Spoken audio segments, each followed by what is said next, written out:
Individual प्रोड्युसरले मार्केटमा supply गर्ने certain price लेभलमा इन्डिभिजुअल प्रोड्युसरले मार्केटमा सप्लाई गर्ने अमाउन्टलाई यदि हामीले टेबलमा राख्यो भने त्यसलाई के भन्छ सेड्युल भन्छ त्यही टेबललाई ग्राफमा प्लट गर्नुभयो भने त्यहाँ एउटा कर्भ डेराइभ हुन्छ त्यसलाई के भन्छ सप्लाई कर्भ भन्छ इन्डिभिजुअलको होला अब मार्केटको हो भने सिम तरिकाले सर्टेन प्राइस लेभलमा मार्केटमा रहेका प्रोड्युसरहरू A producer B producer C producer हुनसक्छ त्यो टोटल प्रोड्युसरहरूले गर्ने सप्लाईलाई हामीले के भन्छौँ मार्केट सप्लाई भन्छौँ अब त्यो मार्केट सप्लाईलाई यदि प्राइस र सप्लाई मार्केट सप्लाईको रिलेसनसिपलाई टेबलमा देखाउनु भयो भने त्यसलाई मार्केट सप्लाई सेड्युल भन्छ है अनि त्यसैलाई तपाईँले ग्राफमा प्लट गर्नुभयो भने एउटा कर्भ डेराइभ हुन्छ त्यसलाई हामी के भन्छौँ मार्केट सप्लाई कर्भ भन्छ ठिक छ यो भयो अब यसमा सिम्पल सप्लाई सेड्युलको बारेमा पहिला हेरौँ supply schedule is a tabular presentation showing different quantities of a commodity that would be supplied at different prices. Supply schedule भनेको इनफ्याक्ट टेबल हो टेबलमा टेबल नै हो त्यो टेबलमा के हुन्छ त भन्दाखेरि एउटा कोलममा प्राइस होला अर्को कोलममा के हुन्छ त त्यो सप्लाई अफ ए कमोडिटी अब यसमा इन्डिभिजुअलको हो भने इन्डिभिजुअल सप्लाई सेड्युल भयो अनि मार्केटको हो भने मार्केट सप्लाई सेड्युल भयो सिम्पल यहाँ हेर्नुहोस् यो कुन चाहिँ कसको त यहाँ ए प्रोड्युसर सप्लाई भनेको छ ए भनेको कुनै एबिसी मध्येको ए होला भनेको यहाँ सिंगल प्रोड्युसरको सप्लाई भयो यसलाई हामी के भन्छौँ इन्डिभिजुअल प्रोड्युसर सप्लाईका सेड्युल पनि भन्न मिल्छ यसलाई के पनि भन्न मिल्छ सिंगल प्रोड्युसर सप्लाई सेड्युल पनि भन्न मिल्छ अनि सेभरल प्राइस लेभलमा उसले कति चाहिँ सप्लाईहरू मार्केटमा कति सप्लाई गर्छ भन्ने कुरा यहाँ देखाएको छ यो टेबलमा सिम्पल हैन 1 2 3 4 5 प्राइस लेभल इन्क्रिज हुँदै जाँदाखेरि ए प्रोड्युसरले पनि मार्केटमा सप्लाई बढाइरहेको यो टेबलले देखाएको छ सिम्पल हो हामीले देखाउने पोजिटिभ रिलेसनसिप हो अब त्यो डेटा तपाईँहरूले हाइपोथेटिकल्ली ग्राफमा प्लट गर्न मिल्ने गरी सजिलो खालको डेटा राख्नु होला यो भयो अनि अब मार्केट सप्लाईको गर्ने हो भने अब यहाँ चाहिँ मार्केटमा त एउटा मात्रै प्रोड्युसर हुँदैन त्यो मार्केटमा चाहिँ several other producers also wants to supply they also supply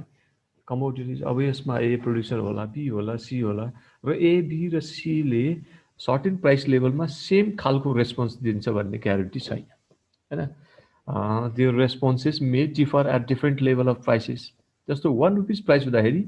A producer is able to supply more हैन ए प्रोड्युसरले धेरै सप्लाई गरिरहेको छ तर compared with A producer big producer supply lace here हैन उसले 10 गरिरहेछ उसले 5 मात्रै प्रोडक्सन गरेर सप्लाई गरिरहेछ तर सी प्रोड्युसर छ उसले सप्लाई नै गर्न चाहेको छैन अथवा उसले प्रोडक्सन गरेर मार्केटमा सप्लाई नै गरेन जिरो लेभलको सप्लाई छ ठीक छ 1 रुपीस प्राइस हुँदाखेरि अब यसमा मार्केट सप्लाई कसरी क्याल्कुलेट गर्ने हो simply A producer supply plus B producer supply plus C producer supply is the market supply here in this case. That is about how much? 15. Oh, 15 is the market supply here in this case. That means at price rupees 1, market supply is 15 units. Oh, now if the price level increases from 1 rupees to 2 rupees, then what happened here? A producer want to supply more from 10 to 20, and the producer B also want to supply more, that is 5 to 15. Here in this case, C producer also wants to supply from 0 to 10 unit. That means here at rupees 2, C producer is also willing to supply in the market. किनभने 1 रुपैयाँमा उले production गर्न possible देखेन अथवा यसमा profit हुँदैन किन supply गर्ने भन्ने खोजेको होला अथवा 2 रुपीस भयो भने अब उसले प्रफिट देख्छ र उसले प्रोडक्सन गरेर मार्केटमा सप्लाई गरेको हुन सक्छ सो यहाँ सेम नहुन सक्छ ए बी र सी को क्यापासिटी फरक हुन सक्छ उनीहरुको इन्टेन्सन फरक हुन सक्छ हैन मार्केट स्ट्र्याटेजी फरक हुन सक्छ सो उनीहरुको क्यापासिटी प्रोडक्सन क्यापासिटी फरक हुन सक्छ त्यसैले ए र बी सी प्रोड्युसरहरुले सेम लेभलको मार्केटमा सप्लाई नगर्न पनि सक्छन् किन भन्दाखेरि उनीहरुको आफ्नो मार्केट छ हैन ए प्रोड्युसरको राम्रो मार्केट छ उसले धेरै सप्लाई गरेर धेरै प्रोडक्सन गरेर धेरै सप्लाई गर्न सक्छ सी प्रोड्युसरको मार्केट नयाँ हो नयाँ मार्केटमा नयाँ इन्ट्री गरेको प्रोड्युसर हो उसले थोरै थोरै सप्लाई गरेर बिस्तारै प्रोडक्सनलाई बढाइरहेको हुन सक्छ सो यो खालको हाइपोथेटिकल एउटा डेटा हो not relates with particular firm हैन कुनै पर्टिकुलर मार्केटसँग रिलेटेड होइन यो एउटा सिम्पली हामीले अन्डरस्ट्यान्डिङको लागि एउटा हाइपोथेटिकल डेटा युज गरेको अब यसमा 1 2 3 4 5 हुँदाखेरि सेभरल प्राइसहरु यहाँ चार्ज भएको छ तपाईले ए बी सी को प्रोड्युसरहरुको यो सप्लाईलाई एड गर्दै जानुस् होइन सेभरल प्राइस लेभलमा कति उनीहरूले चार्ज गरेर मार्केटमा के अरे कति उनीहरूले मार्केटमा सप्लाई गर्छ यो एड गर्दै यसरी निकाल्नुहोस् यो सिम्पल यो ए प्रोड्युसर सप्लाई भयो यसलाई हामीले सिङ्गल प्रोड्युसर सप्लाई सेड्युल भन्छ यसलाई मार्केट सप्लाई सेड्युल भन्छ अब यो सेड्युललाई ग्राफमा प्लट गऱ्यो भने ग्राफ भन्छ कर्भ भनेको के त त्यही टेबललाई त्यही सेड्युललाई नै ग्राफमा प्रेजेन्ट गऱ्यो भने हामीले त्यसलाई कर्भ रूपमा डिफाइन गर्छौँ simply the graphical representation of supply schedule is called a supply curve हो त्यही हाम्रो ग्राफ जुन टेबल बनाएको थियौँ सेड्युल बनाएको थियौँ प्राइस र सप्लाईको रिलेसन भएको त्यही टेबललाई यदि तपाईँले ग्राफमा प्लट गर्नुहुन्छ भने त्यसबाट जुन कर्भ डेराइभ हुन्छ त्यसबाट जुन लाइन डेराइभ हुन्छ त्यसलाई हामीले सिम्पली कर्भको रूपमा अथवा लाइनको रूपमा डिफाइन गर्छौँ सप्लाईसँग रिलेटेड भएकोले हामीले त्यसलाई के भनेको हो त सप्लाई कर्भ भनेको अब यसमा पनि दुईवटा टाइप्सको हुनसक्छ एउटा चाहिँ इन्डिभिजुअलको अर्को चाहिँ होल मार्केटको अब यसमा पनि तपाईँहरूले यहाँ हेर्नुहोस् जस्तो ए प्रोड्युसरको सप्लाई हामीले यहाँ राखौँ ABCDE कम्बिनेसन यहाँ राख्नुहोस् हो with different price and quantity out के अरे सप्लाई अब यो A1 रुपिस हुँदाखेरि कति 2 रुपिस हुँदाखेरि कति सप्लाई गर्छ 3 रुपिस हुँदाखेरि कति सप्लाई गर्छ 4 रुपिस हुँदाखेरि कति सप्लाई गर्छ र 5 रुपिस हुँदाखेरि कति सप्लाई गर्छ यो क्वान्टिटी डिफ्रेन्ट क्वान्टिटी र प्राइसको कम्बिनेसनहरूलाई तपाईँले ग्राफमा प्लट गर्नुहोस् र यो कम्बिनेसन पोइन्टहरूलाई जोइन गरिदिनुहोस् यो डटेड जुन लाइन छ यो डटेड लाइनले देखाउँछ अब यसबाट हाम्रो यो अपवर्ड स्लोपिङ सप्लाई कर्भ नै आउने हो यसमा पनि किन भन्दाखेरि प्राइस र सप्लाईको बिचमा पोजिटिभ रिलेसनसिप भएकोले अब तपाईँहरूले मार्केट सप्लाई ग्राफमा प्लट गर्दाखेरि सिम्पली डाइरेक्टली तपाईँ होल मार्केट सप्लाईको कर्भ मात्रै पनि यहाँ प्राइस र मार्केट सप्लाईको यो डेटालाई मात्रै पनि युज गर्न सक्नुहुन्छ जस्तो कि 1 रुपिस हुँदाखेरि कति छ त त्यो अमाउन्ट हो कति 15 जति होला होइन 2 रुपिस भएको बेलामा कति थियो 45 थियो 3 रुपिस भएको बेलामा यो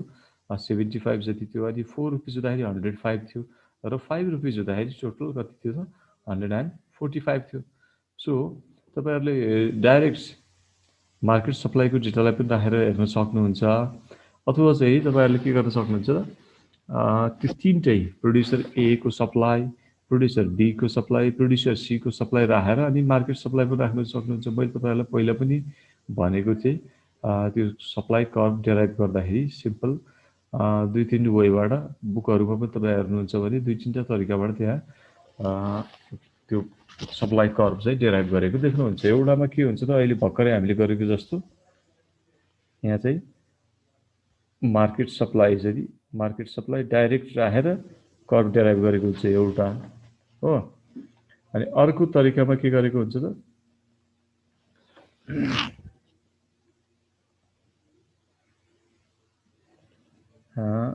एउटैमा हैन जस्तो A producer supply, sorry, is supply of A producer. Oh, similarly, supply of B producer, supply of C producer भनौँ है तीनटा प्रोड्युसरको सप्लाई छ र अर्को सप्लाई चाहिँ यो market supply of the market चारवटाकै यसरी एउटैमा राखेर एउटै ग्राफमा राखेर पनि तपाईले supply of A producers and the price level supply of B producer and the price level supply of C producer and the price level similarly supply of the market and the price level यो रिलेसनसिपलाई base मानेर different कम्बिनेसनहरू तपाईले यहाँ plot गर्दै जानुस् plot गर्दै जानुभयो भने के हुन्छ त यसबाट सप्लाई कर्भ डेराइभ हुन्छ यो तरिकाबाट पनि गर्न सक्नुहुन्छ एउटा अनि अर्को तरिका भनेको चाहिँ के गरिन्छ त 1 by 1 गरेर राखेर यसरी यो रिलेसनसिप देखाउनलाई है यो सप्लाई अफ ए प्रोड्युसर अर्को यतापट्टि बनाउनुस् हो यो तरिकाले पनि गर्न सकिन्छ supply of B producer supply of C producer हो अनि सप्लाई अफ द मार्केट यसरी राखेर पनि प्लट गर्ने गरिन्छ यो चारवटा अलग अलग गरेर अब यहाँ तपाईले 1 रुपैयाँ प्राइस हुँदाखेरि कति सप्लाई गर्छ ए ले बी ले सी ले यो देखाउने हैन 2 रुपैयाँ प्राइस हुँदाखेरि ए ले बी ले सी ले कसरी गर्छ यो देखाउने यो तरिकाले पनि देखाउन सकिन्छ तपाईहरुले जुन सजिलो लाग्छ अब एक्जाममा आयो भने तपाईले 10 मार्क्समा आयो भने यो तरिकाले गर्दा पनि बेटर हुन्छ 5 मार्क्समा यदि त्यो क्वेशन सोधेको छ भने मार्केट सप्लाई कर्भको बारेमा तपाईहरुले अगाडि मैले भनेको जस्तो 3-4 वटालाई एउटैमा राख्नुस् अथवा मार्केट सप्लाई कर्भलाई मात्रै राखेर यु क्यान डिफाइन हैन तपाईहरु त्यसलाई एक्सप्लेन गर्न